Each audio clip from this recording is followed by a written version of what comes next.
আসসালামু আলাইকুম। এখন সকাল 10টা বাজে। আমাদের নতুন হাঁসগুলোকে এখনও ছেড়ে দিইনি।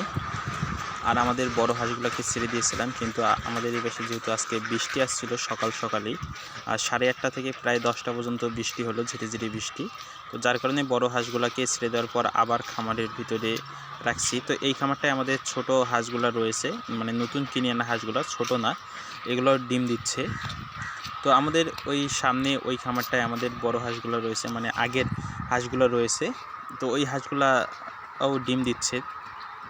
আপনারা অনেকেই মনে করতে পারেন যে বৃষ্টি আসছে তো কী হয়েছে, হাঁস বাইরে আছে তো কী সমস্যা, হাঁসকে ভিতরে রাখার কী দরকার। আসলে বৃষ্টি আসলে হাঁসের সর্দি লাগতে পারে, ঠান্ডা লেগে জ্বর আসতে পারে, এই সমস্যাগুলো হয় বৃষ্টিতে ভিজলে। আর যেহেতু নতুন বৃষ্টি, মানুষেরই ভিজলে সর্দি জ্বর হয়তো হাঁসের তো হবেই। তো আমাদের এই জায়গাটা ছোট, তো বৃষ্টির পানিতে এটা কাদা কাদা হয়ে গেছে চারিপাশে।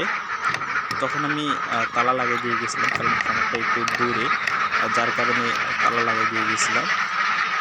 তো এখন হাঁসগুলোকে ছেড়ে দিব। দেখুন উপরে পানি জমে আছে সকালের বৃষ্টিতে। তো হাঁসগুলো একবার খাবার পানি দিয়ে ছেড়ে দিয়েছিলাম। তো তারপরে যেহেতু বৃষ্টি আসে আবার খামারের ভিতর ডুবাই রাখি, তো আবার হাঁসগুলোকে ছেড়ে দিলাম। তো তখন আমার আর পানি দেওয়ার কথাটা মনে ছিল না।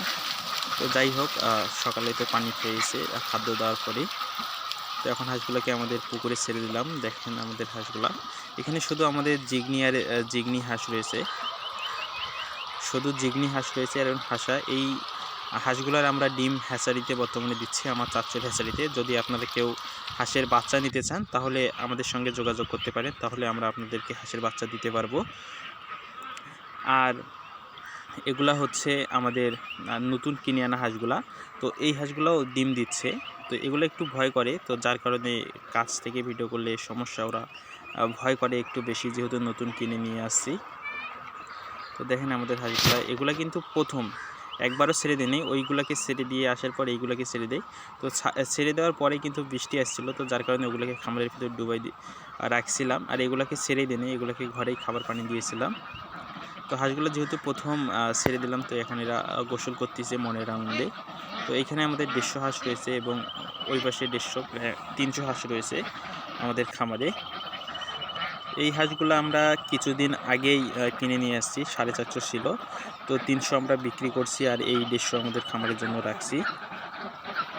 আর আমরা যে কোনো বিয়েবাড়িতে হাঁসের মাংস দিয়ে থাকি। আপনারা যদি কোনো বিয়েবাড়িতে আমাদের হাঁসের মাংস নিতে, বিশেষ করে হিন্দু বিয়েবাড়িতে, তাহলে আমরা অবশ্যই হাঁসের মাংস দিতে পারবো। উত্তরবঙ্গের যে কোনো প্রান্তেই আমরা হাঁসের মাংস দিয়ে থাকি। তাছাড়া যদি নতুন বছরের হাঁস কিনতে চান, এই বছরের নতুন ডিম ধরা 50% 20%, এই নতুন হাঁসগুলো আমরা বিক্রি করে থাকি। আর যদি বুড়ানি হাঁস নিতে চান, অর্থাৎ বড় হাঁসগুলো নিতে চান 1 বছরের ঊর্ধ্বে ডিম পাড়ানোর জন্য, সেই হাঁসগুলো আমরা বিক্রি করে থাকি। তো আমাদের সঙ্গে যোগাযোগ করার জন্য আমাদের ফেসবুক পেজটি অবশ্যই ফলো করে রাখবেন। যদি আমার ভিডিওটি ভালো লেগে থাকে তাহলে চ্যানেলটি সাবস্ক্রাইব করে বেল আইকনে প্রেস করে পাশে থাকবেন।